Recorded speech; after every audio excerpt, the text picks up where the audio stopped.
بسم اللہ الرحمن الرحیم 12ویں جماعت کے اردو کے طلباء کے لیے ایک اور ویڈیو لے کر حاضر ہوئے ہیں۔ گزشتہ ویڈیو میں ہم نے خواجہ میر درد کی پہلی غزل کی تشریح آپ کے سامنے پیش کی تھی۔ آج دوسری غزل کی تشریح پیش کی جائے گی، تو آئیے آغازتے ہیں۔ میر درد کی دوسری غزل کا پہلا شعر یعنی مطلع دیکھیے۔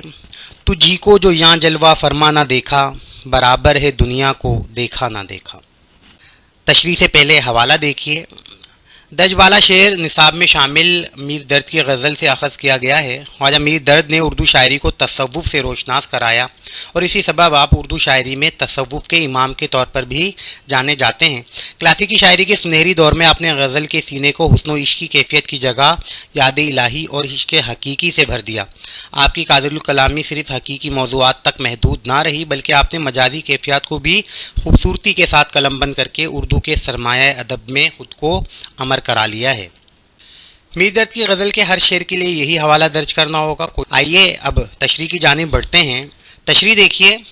اس شعر میں شاعر کہتے ہیں کہ دنیا میں آنے کے بعد اگر ہم دنیا کی رنگینیوں میں ایسے گم ہو جائیں کہ اپنے پیدا کرنے والے رب کو ہی نہ پہچان سکیں، تو سمجھ لو کہ ہم اس دنیا کو صحیح سے دیکھ ہی نہ پائے، کیونکہ وہ شخص جو دنیا میں پوشیدہ رازوں کو جان لیتا ہے وہ حقیقت میں خدا کو پہچان لیتا ہے۔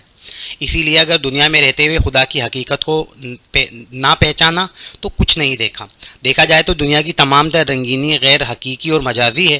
جس کی آنکھیں اس مجازی حسن کی پرستار ہو گئیں وہ حقیقت کو سمجھ اور دیکھ ہی نہیں پاتا۔ لہذا وہ شخص جس نے دنیا میں آ کر اپنے رب کو نہیں پایا، حقیقی معنوں میں وہ دنیا کو دیکھ ہی نہیں سکا۔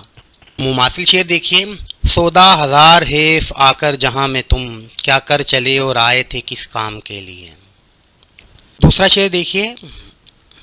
میرا گنچائے دل ہے وہ دل گرفتہ کہ جس کو کسوں نے کبھو نہ دیکھا۔ تشریح دیکھیے۔ شاعر اس شعر میں علامتی انداز اختیار کرتے ہوئے فرماتے ہیں کہ میرا دل ایک بند پھول کی مانند ہے۔ اس طرح ایک کلی خود کو سمیٹے ہوئے اپنی کیفیت ظاہر نہیں کرتی، بالکل اسی طرح میرا دل بھی تیری وفا میں گرفتار ہے۔ گو کہ اس دل میں تہ در تہ تیرے ظلم و ستم اور جفا کے کئی باب ہیں، مگر ہماری جانب سے ہمیشہ اپنے دل کی کیفیت کو چھپایا گیا ہے کہ کہیں یہ دنیا پر آشکار نہ ہو جائے اور تیرے لیے رسوائی کا سبب نہ بن جائے۔ لہذا اپنے دل کو ہم نے ایک کلی کی مانند بند کیے رکھا ہے اور اب اس دل کی کیفیت کبھی بھی کسی کے سامنے ظاہر نہ ہو پائے۔ شعر میں کبھو اور کسوں کا استعمال کیا گیا ہے جو کہ اب متروک ہے اور ان کی جگہ کبھی اور کسی مستعمل ہے۔ نیز دل کو گنچے سے تشبیہ دے کر اس کے بند یا ظاہر نہ ہونے کی کیفیت بتائی گئی ہے۔ مماثل شعر دیکھیے۔ رہی نہ گفتہ میرے دل میں داستاں میری، نہ اس دیار میں سمجھا کوئی زباں میری۔ اگلا شعر دیکھیے۔ یگانہ ہے تو آہ بیگانگی میں، کوئی دوسرا اور ایسا نہ دیکھا۔ تشریح دیکھیے۔ اس شعر میں شاعر اپنے محبوب کی غفلت و بیگانگی کا شکوہ کرتے ہوئے کہتے ہیں کہ میرا محبوب لاپرواہی و غفلت میں وہ مقام رکھتا ہے جو آج تک کسی کو حاصل نہ ہوا۔ یعنی ایک طرف ہم اس کی محبت میں خود کو فنا کر رہے ہیں، جبکہ محبوب کی بیگانگی اور غفلت کا یہ عالم ہے کہ اسے خبر ہی نہیں۔ کیا کوئی اس قدر بھی لاپرواہ ہو سکتا ہے؟ اسے کسی دوسرے کے جینے مرنے کی بالکل فکر ہی نہ ہو، جبکہ وہ جانتا ہے کہ میرا جینا اور مرنا اسی سے وابستہ ہے۔ دنیا میں بے وفائی اور لاپرواہی برتنے والے اور بھی ہوں گے، لیکن میرے محبوب سے زیادہ بیگانہ شخص آج تک کوئی دوسرا نہیں دیکھا جسے دوسرے کی کیفیت کا رتی برابر بھی احساس نہیں ہوتا اور نہ ہی اس رویے پر شرمندگی اور ندامت کا شکار ہوتا ہے۔ مماثل شعر دیکھیے۔ آہ کو چاہیے ایک عمر اثر ہونے تک، کون جیتا ہے تیری زلف کے سر ہونے تک۔ شعر دیکھیے۔ کیا مجھ کو داغوں نے سروے چراغاں، کبھو تو نے آ کر تماشا نہ دیکھا۔ تشریح دیکھیے۔ اس شعر میں شاعر نے دل کے انگنت زخموں کو سروے چراغاں سے تشبیہ دی گئی۔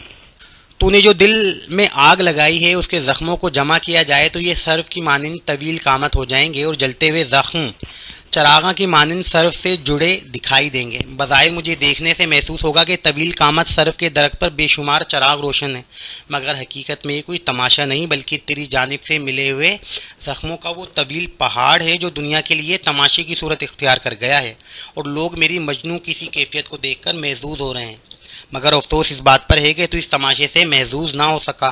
گویا میں تیری محبت میں ایک تماشا بن چکا ہوں جسے دنیا دیکھ رہی ہے، مگر تیرا تغافل کا عالم یہ ہے کہ تو میری طرف اس حالت میں بھی توجہ کرنے پر آمادہ نہیں ہے۔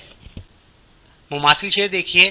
میری نماز جنازہ پڑھائی غیروں نے، مرے تھے جن کے لیے وہ رہے وضو کرتے۔ اب غزل کا آخری شعر یعنی مقطع دیکھیے۔ شب و روز اے درد در پہ ہو اس کے، کسوں نے جسے یہاں نہ سمجھا نہ دیکھا۔